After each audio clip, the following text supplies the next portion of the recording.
Barcelona's history, tradition, and cultural influences make it an unequivocally Mediterranean city. The capital of Catalonia, the second biggest city in Spain after Madrid, Barcelona is a festive city that will carry you away with its colors, gaiety, cosmopolitan way of life, mild climate, proximity to the sea, architecture, and at night, its caliente movida.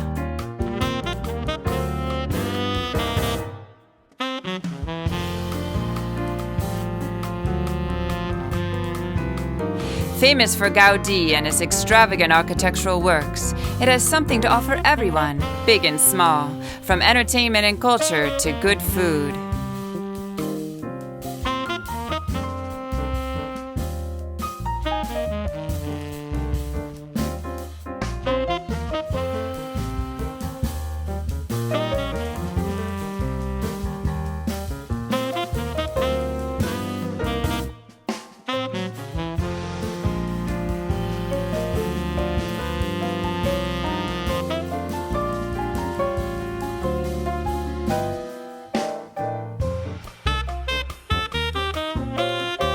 To get a bird's-eye view over the city of Barcelona, go up on the Montjuïc, a hill near the port on top of which rises an ancient military fortress, the Castel de Montjuïc. The imposing Montjuïc castle has dominated Barcelona since 1640, and the panorama from the castle's bastions is breathtaking.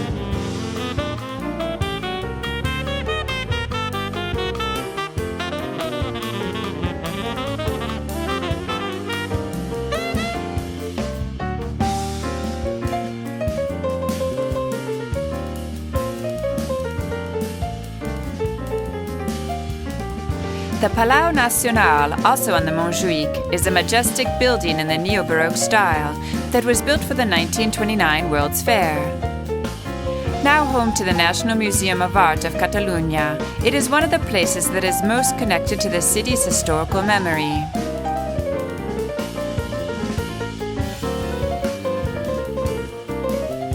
The MNA is one of the most beautiful museums of medieval art in the world, and gives the visitor an in-depth understanding into the many important influences in Catalan art and the impact they have had on the artwork of today.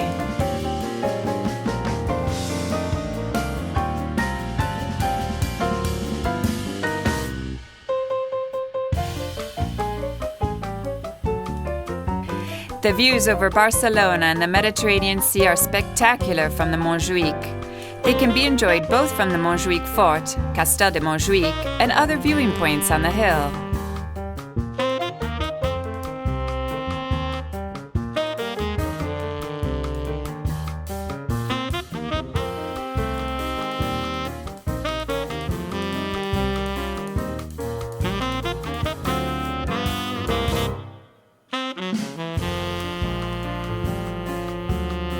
At night, the Magic Fountain is an awesome display of color, light, motion, music, and water acrobatics. It uses some 4,700 lamps and 3,000 kilowatts of power, which are synchronized with jets of water for a spectacular effect.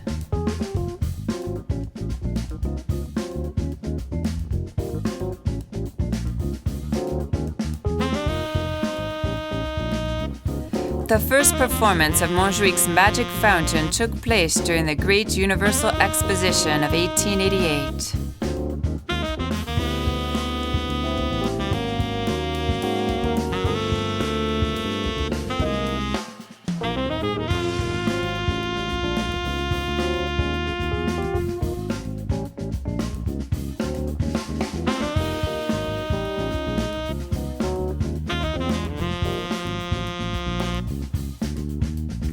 The oldest part of Barcelona, the Barri Gòthic neighborhood, has preserved many splendid examples of medieval and Gothic architecture from the 14th and 15th centuries. Compared to other major European cities, the Barri Gòthic neighborhood is still surprisingly intact, having remained largely untouched over the centuries.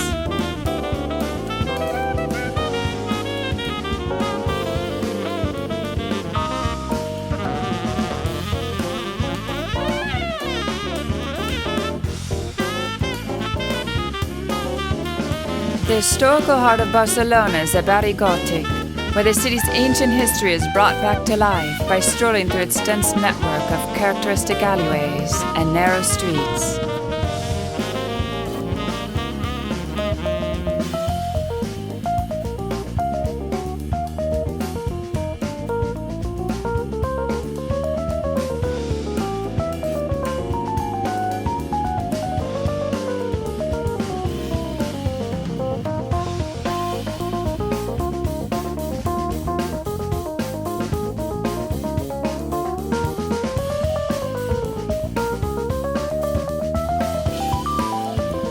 Go to this neighborhood in order to understand Barcelona's Gothic soul, where the darkness of the Middle Ages and the colors of the Gothic merge in perfect harmony. It should be visited on a sunny morning, when the multicolored rays of light illuminate its darkness, and in perfect solitude, in order to enjoy the sacred silence that pervades it.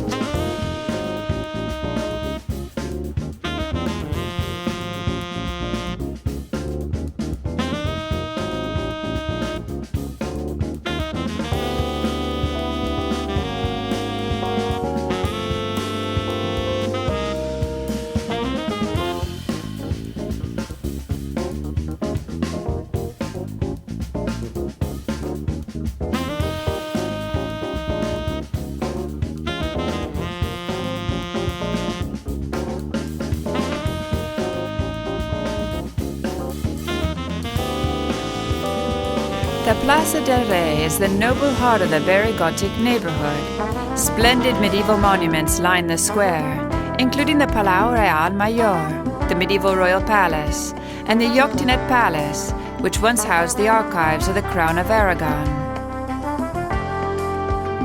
The square, enclosed by walls and medieval buildings, is at once forbidding and beautiful, and offers a fascinating glimpse of Barcelona's medieval past.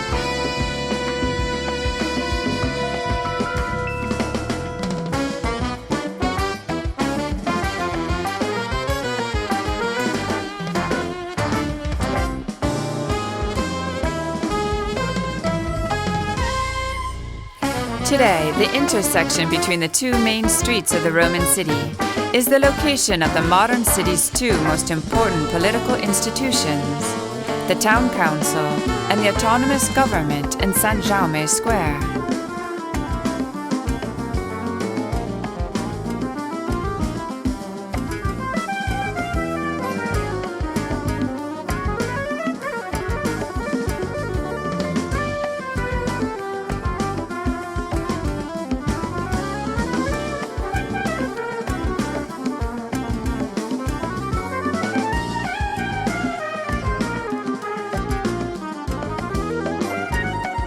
On weekends, the Plaça del Pi hosts a Fira Artesana, also called the Honey Market, where producers from all over Catalonia come together to sell their organic goods. It is famous for its wines, homemade cakes, and glorious honey-infused cheeses.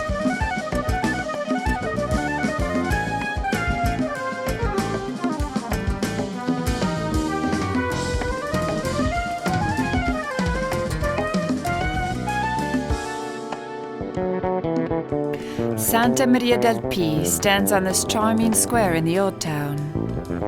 The Blessed Lady of the Pine Tree is a 14th century Gothic church whose otherwise rather sober main facade is relieved by a large rose window and by a pointed arched doorway with a Gothic statue of the Madonna.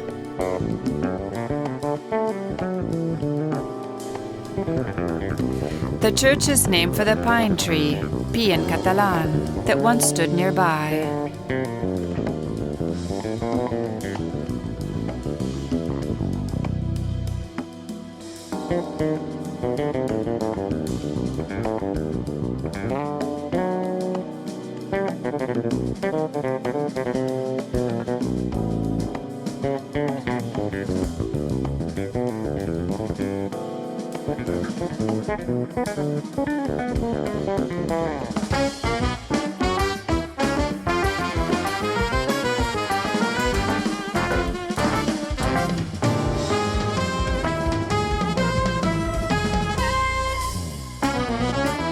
Barcelona faces onto the sea, a geographical position that has made it an important gateway throughout its history for knowledge, traditions, culture, and commercial goods from places near and far.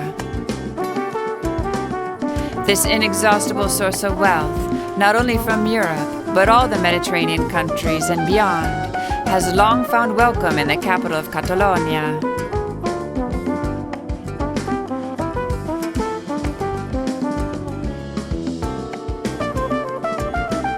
The seafront, which stretches from the foot of the Montjuïc to the district of Barceloneta, is followed by the stretches of beaches running from El Poblenou to the mouth of the Besòs River. This stretch is one of the reasons for Barcelona's existence, the mark of its status as a maritime capital, and proof of its undeniably Mediterranean personality.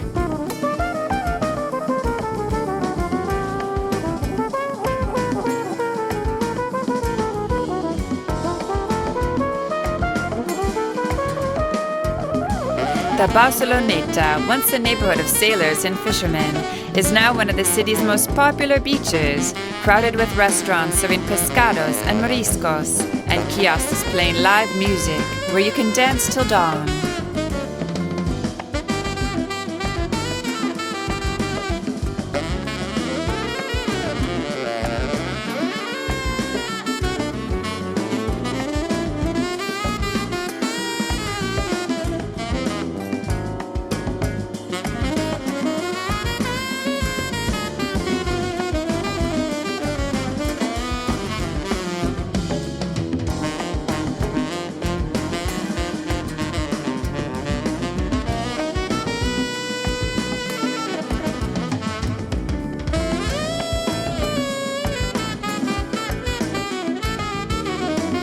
Before the Barcelona Olympics in 1992, the city's abandoned harbor was a run-down area with empty warehouses, industrial buildings, refuse dumps, and railroad yards.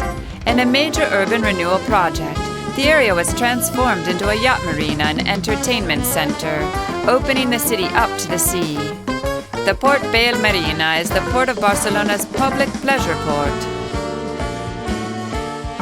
The city underwent a massive restyling in time for the 1992 Summer Olympics, and for the occasion, artist Roy Lichtenstein was commissioned to create a public sculpture.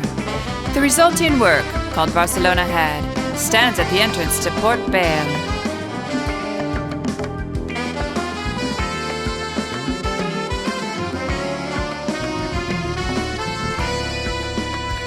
The Rambla de Mar is a splendid walkway and bridge over the harbor waters, running from the Portal de la Pau to the Dock of Spain, or Mall de España.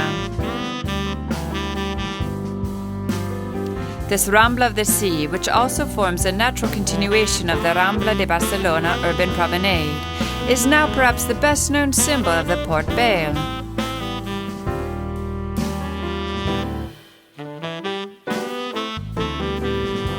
The undulating shape and integration into the landscape of this singular promenade is a popular attraction for locals and visitors alike.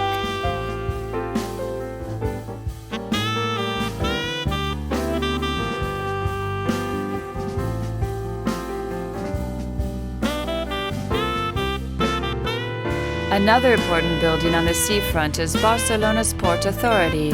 Designed in 1903 and completed in 1907, it is now classified as an historic and artistic architectural heritage.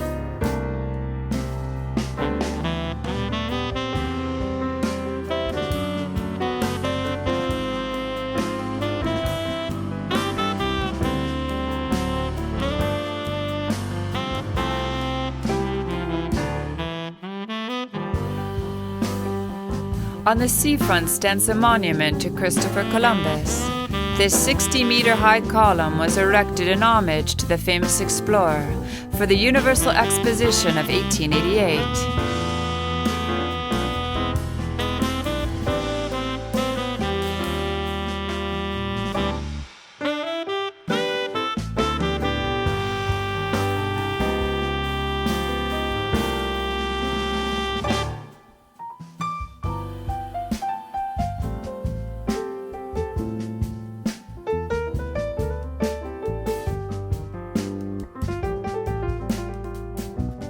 Barcelona architecture is, in reality, an attraction in itself. Just stroll around the city, especially through the Gothic quarter and the Ramblas, and you will find an endless amount of fascinating buildings and unexpected architectural treasures.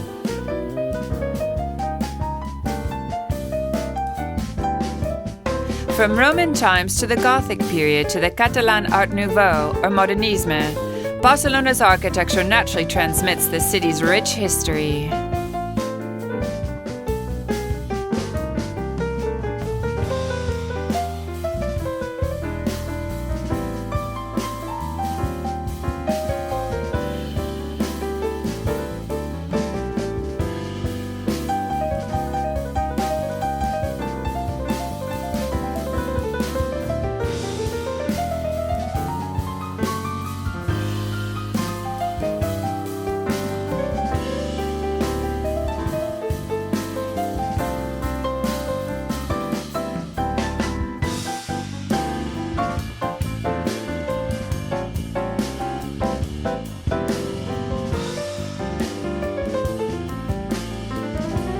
The unique and colorful Rambla, popularly known in Catalan as Les Rambles, is undoubtedly the most lively part of Barcelona and a good place to get to know the city at close quarters.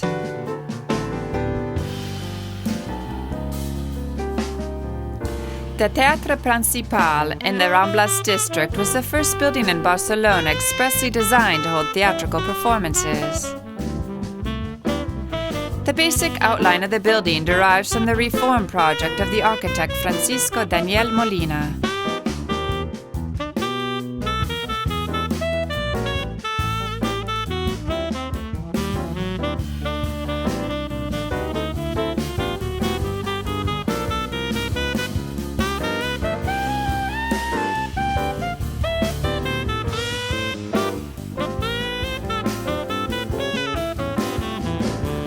La Rambla was once a stream whose name, according to popular belief, derives from the Arabic Ramla, meaning sandy ground. From their upper end, which runs into Plaça de Catalunya, to the lower end below the Columbus Monument, this unique street has in fact 5 distinct names, each referring to a section of the street.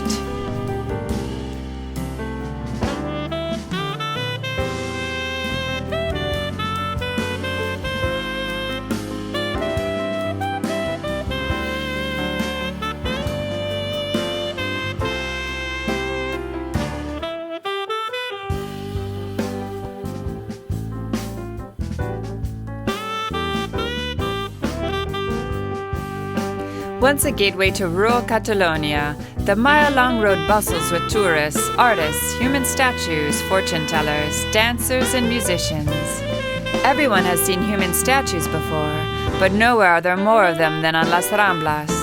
It's like walking through a sculpture museum, only in this one, the sculptures just might jump out at you.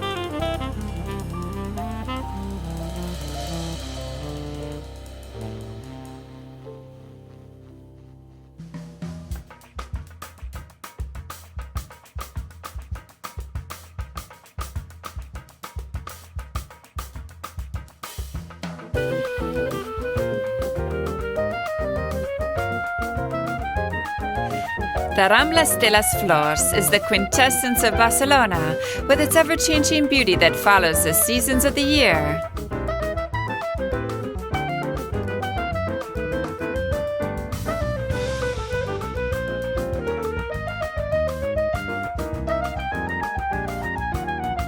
Founded in 1847 on Barcelona's Las Ramblas, the Gran Teatre del Liceu is an opera house that has retained its role as a center for culture and the arts throughout its history. Now it has become one of the symbols of the city. It is the work of architect Miguel Garriga y Roca and was originally designed to hold 3,500 guests.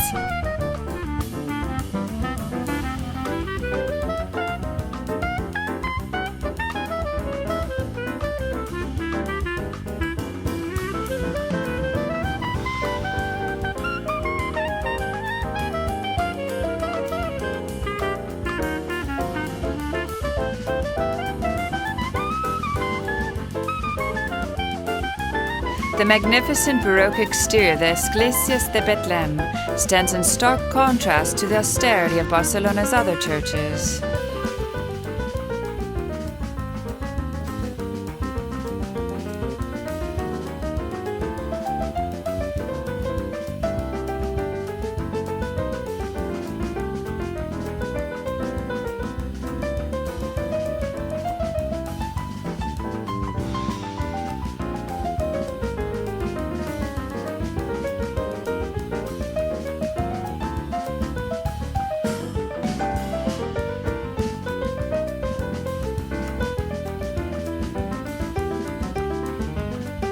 Barcelona was founded on the Mediterranean coast between two rivers more than 2,000 years ago. It is located in the northeast of the Iberian Peninsula, just a short distance from France. Romans, Arabs, and Christians all left their mark on Barcelona over the centuries.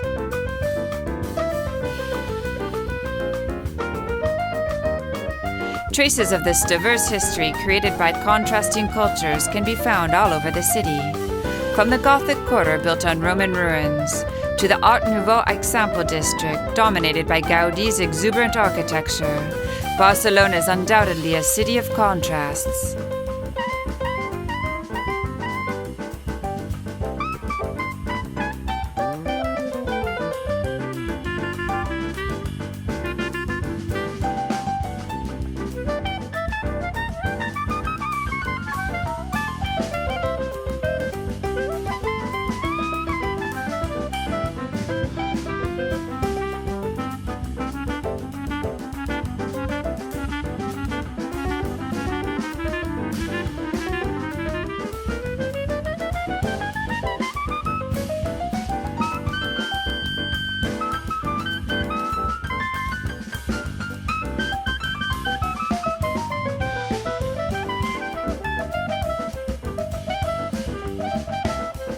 A visit to the splendid covered market of the Boqueria, in which sweets, fruits, vegetables, and colorful fish are artistically arranged as if in a painting, with careful attention paid to shapes, sizes, and contrasting colors. The market was constructed with its current metal framework at the beginning of the 20th century, but the earliest records of the market's existence date back to the 13th century. It covers an area of 6,000 square meters and holds more than 300 booths.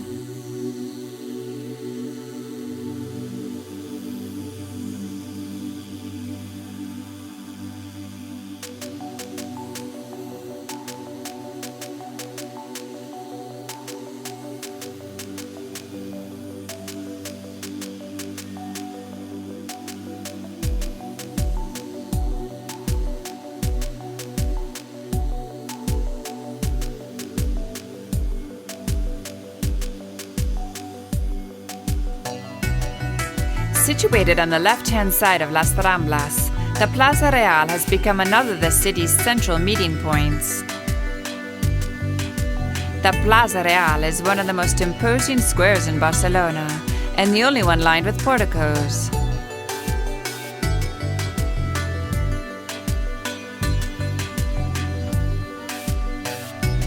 Plaza Real's charm comes from its tall palm trees, streetlights, and the large fountain that graces the heart of the square.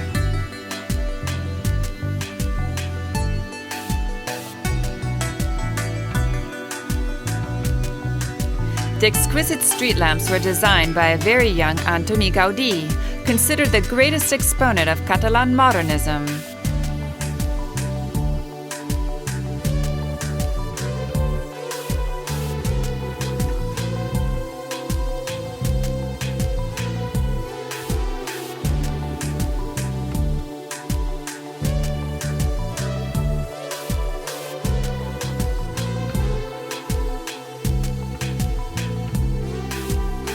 Barcelona is a city of interesting and important museums that provide an essential supplement to the traditional tourist routes if you want to discover the city's best-kept cultural and artistic secrets. Specializing in a variety of themes, visitors will find museums to suit all tastes. Some are unique, some are internationally renowned, while others have a special charm that makes a visit well worth the while.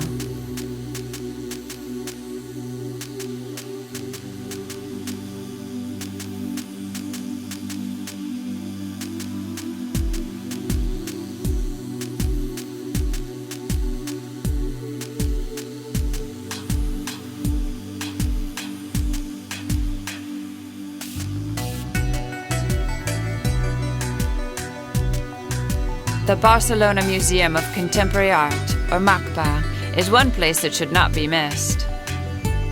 Every aspect of the museum is interesting, from its magnificent collection of modern art to the impressive white building that houses the museum, designed by American modernist architect Richard Myers.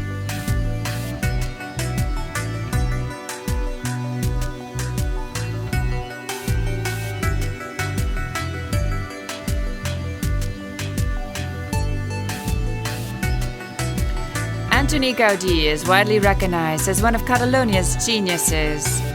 His appeal is universal, yet his fame is inextricably tied to the city where he left his most amazing creations, Barcelona. Here we'll see in detail some of the marvels created by this versatile and unique architect, Antoni Gaudì, that form the priceless cultural heritage of the city of Barcelona.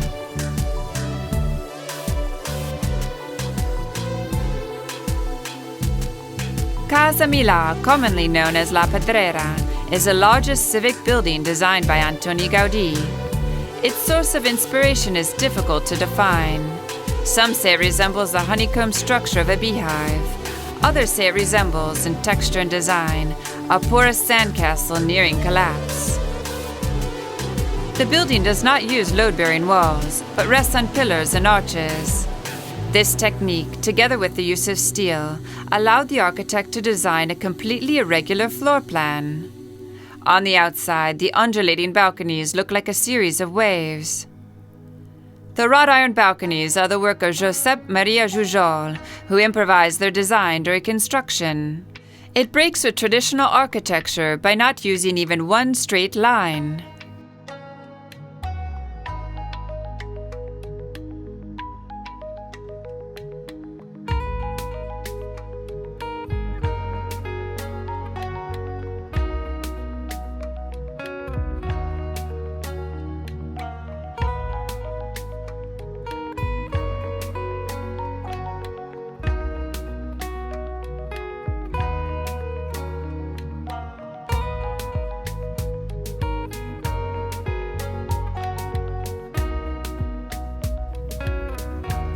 In the 1950s, the attic was converted into apartments. The original structure has since been recovered through a slow and painstaking restoration process. Undulating walls made of rough chipped stone suggest fossilized ocean waves. Doors and windows look as if they were dug out of sand.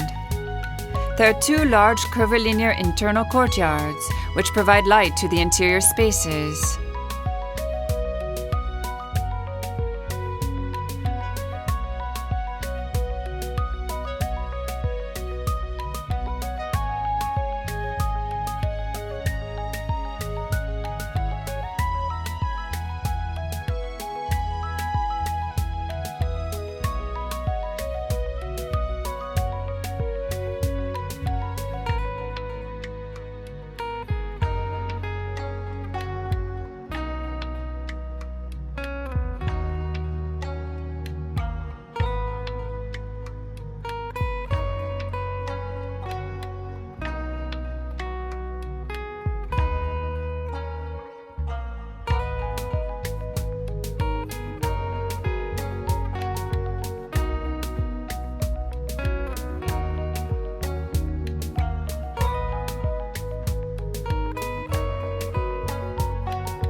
The top floor attic and extraordinary roof are open to visitors.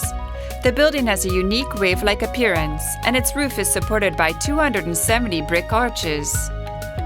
From the architect's origins through his early work, to detailed analyses of his main projects in Barcelona, to a stupendous series of models, all demonstrate the fusion of art and technique in Gaudi's work.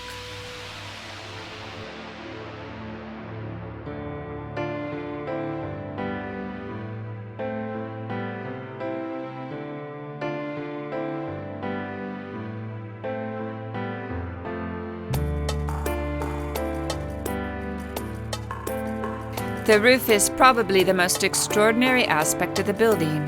It features a number of colorful surrealist chimneys. The undulating roof is tiled and dotted not only by helmeted warriors, but also by several bulbous sculptures covered in a mosaic of white tiles.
The Sagrada Familia is a work of great brilliance and ambition, as well as of giant aspirations.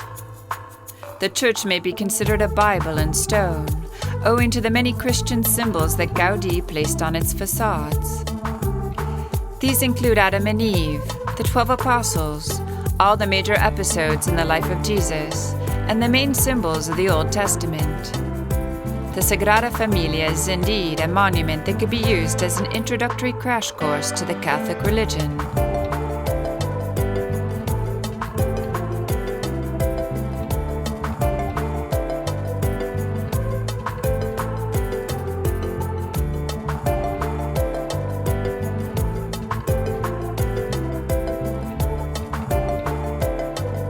The importance of this building is not, however, exclusively religious. It is also the book of Gaudi, the clearest lesson of his way of building, a kind of testament in which Gaudi applied all the structural solutions that he had studied and tested in his different works.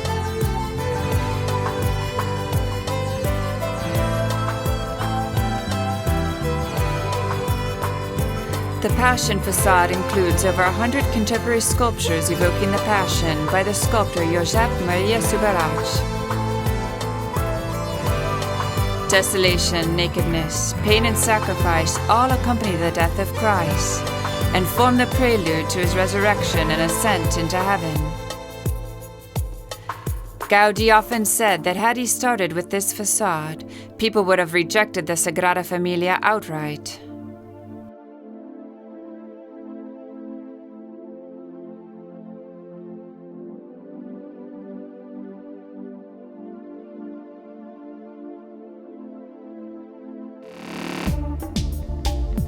The Passion door appears harsh and naked, as if it were made of bones. Through a larger portico supported by 6 large leaning columns that appear to be trunks of a sequoia tree, an immense pediment rises with 18 smaller columns, supporting an inner portico. The lack of decoration concentrates the tragedy in the dramatic main events, presided by the naked figure of Christ at the moment of his death.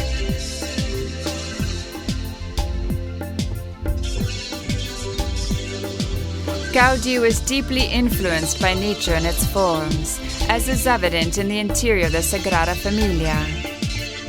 The columns of the church soar overhead, forming a ceiling with the feel of a canopy of trees. The architect developed a sensuous, curving, almost surreal style that established him as the innovative leader of the Spanish Art Nouveau movement. Gaudi became obsessed with the church to the point that not only did he focus all his creative energies on it, but he set up residence in his on-site study as well.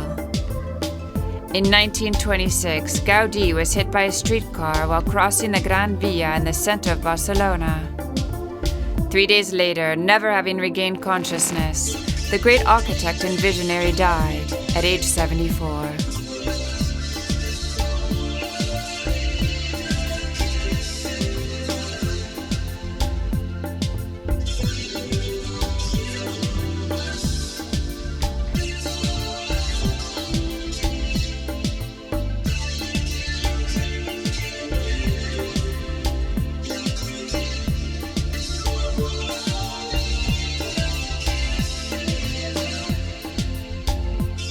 The Catalan Art Nouveau cultural movement, with its extraordinary vitality and artistic qualities, is one of Barcelona's main tourist attractions and one of the best reasons for getting to know the city.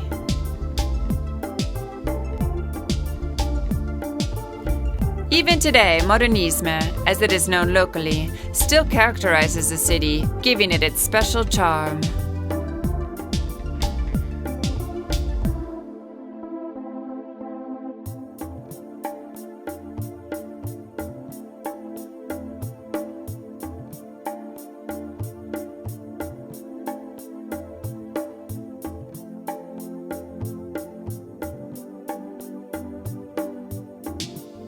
One of Gaudi's most famous works, the colorful Casa Batllo, is known for its elaborate decoration and forms derived from nature.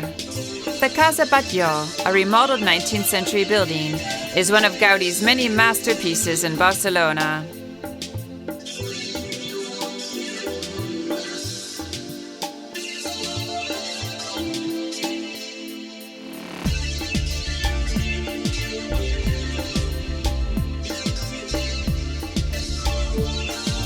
The facade of the Casa Batllo is made of sandstone covered with colorful trencadís, a typical Catalan mosaic made of ceramic.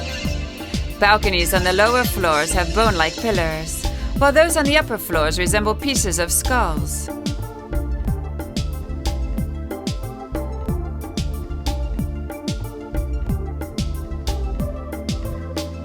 The significance of the facade has long been a topic of discussion. For some, Gaudi's aim was to build a symbolic hymn of the legend of St. George, the patron saint of Catalunya, and his mythological victory over the dragon. Another interpretation of Casa Batllo is that the whole facade is an allegory of Carnival.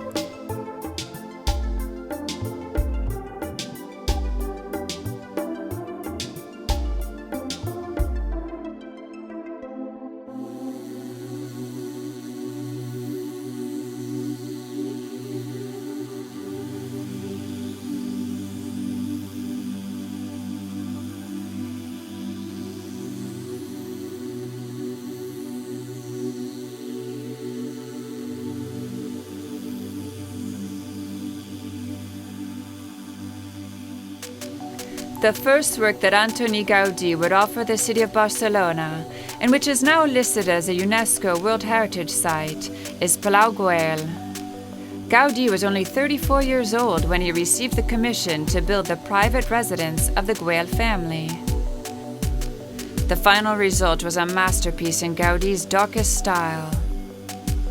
The facade of the Palau Güell, with evocative Venetian lines, is built with a stone of severe appearance, which highlights the wrought iron design covering the tympana of the two parabolic entrance and exit arches, and forming the majestic coat of arms with the Catalan emblem, conceived as a small colonnade.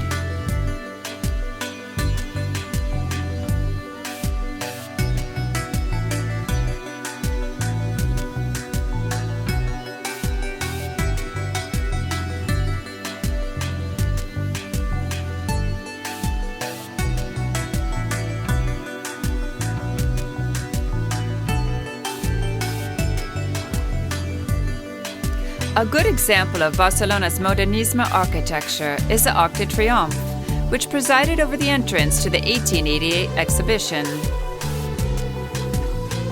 Designed by Josep Vilaseca, it contains various pieces of sculpture, like the one in the front, titled Barcelona Welcomes the Nations, as well as the coats of arms of the other 49 Spanish provinces. The design is distinguished from other well-known arches by its colorful brickwork and mudéjar style, a style with origins in Moorish architecture.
In the late 19th century, at the time of the Universal Exhibition of 1888, Barcelona was a bustling city in which architecture played a major role as an indicator of the social status of the then flourishing bourgeoisie.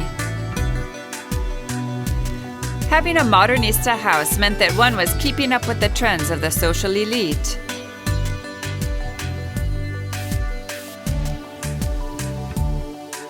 To meet the expectations and vanities of their clients, architects use their whole repertoire of resources in their work. Floral decorations, rich sculpture and wrought ironwork, undulating forms, stained glass, graffiti work, and ceramic details.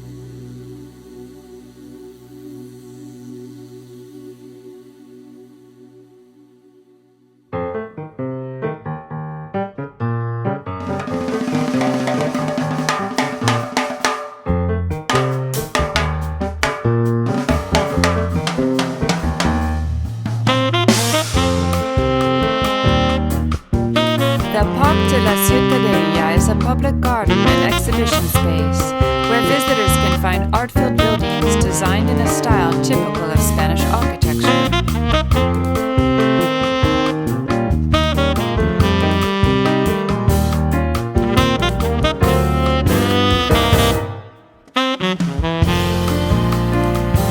The most ambitious urban planning project in Barcelona of the late 19th century was the brainchild of Gaudi's main patron, Eusebi Güell, who bought an old rural estate of 15 hectares called Can Muntaner de Dalt.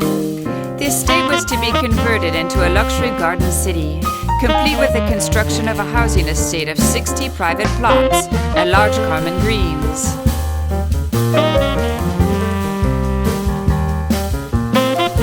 Gaudi devised the idea of a bucolic retreat for the highest bourgeoisie of Barcelona, and its location on the hillside at a distance from the city was an ideal means of symbolizing the metaphor of the ascent to paradise, to Eden. The project, however, was a total failure. Development of the estate began between 1900 and 1904 and was definitively halted in 1914.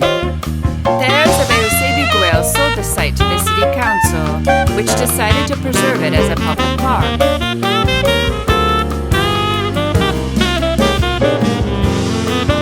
The main gate of Park Güell, featuring a brick wall decorated with mosaics, is protected by a wrought iron railing and flanked by two evocative pavilions that depict the story of Hansel and Gretel, which was performed as an opera at the Liceu in late 1900, the same period Gaudi began to design the Park Güell.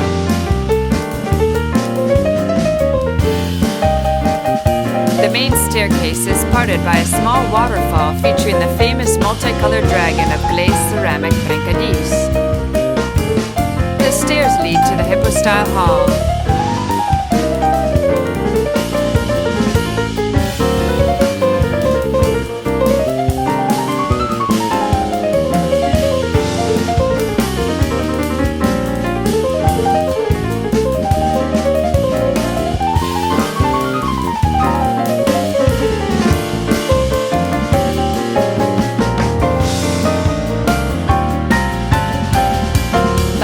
The 100 columns, though it actually has only 86, was originally intended to be the market of the future housing estate.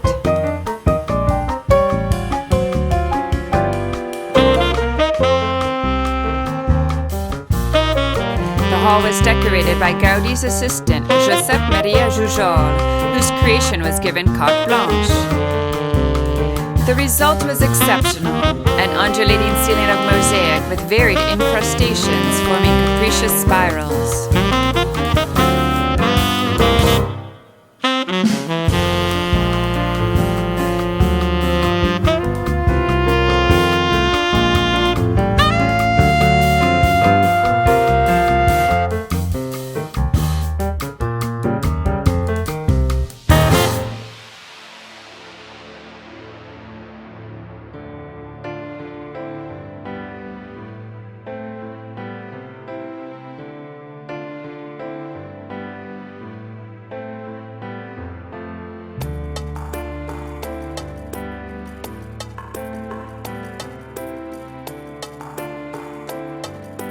From the Hippo-style hall, two paths lead to the Great Circular Square, a marvelous belvedere overlooking the city.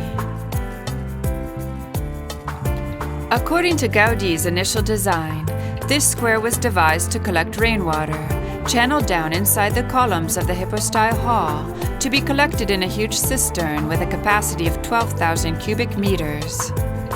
The square is surrounded by a winding bench of trencadís in which the imagination of Gaudi and Jujol achieved an extraordinary boldness, considered by some specialists a forerunner of abstract art. The bench is a symphony of colors.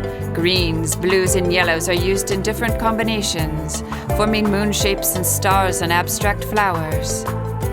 Color, however, fades away gradually from left to right, and at the far right the bench is mainly white, the symbol of purity.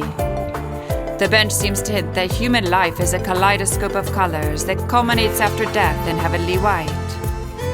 The white of this part of the bench, however, is not a pure white. Here Gaudi used materials that have been rejected in other buildings, such as Casa Batllo, precisely because of the impurity of this white.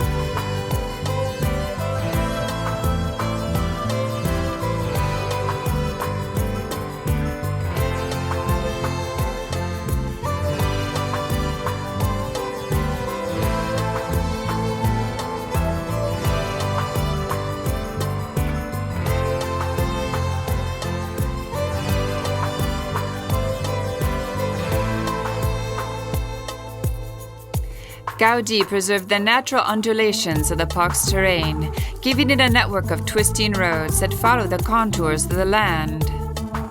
The park is set into the hills overlooking Barcelona. Serpentine terraces, seats, galleries, and arcades are ensconced into the hillside, forming part of the park's peaceful atmosphere. The unusual structures set in the park's typical Mediterranean vegetation are a curious mixture of fantasy and spirituality.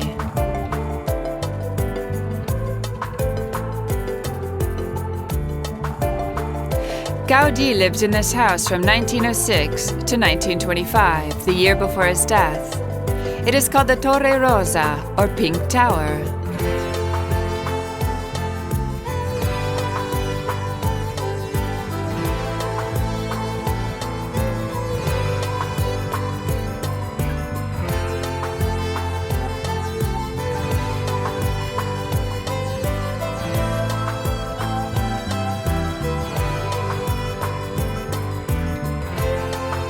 Other unusual features of the Parc Güell are its bridges and viaducts, with twisted grotto-like columns. Barcelona, more than just a single city, is truly a collection of multifaceted and diverse cities. After a makeover lasting more than 2 decades, Barcelona has transformed itself into one of the world's most dynamic and stylish cities.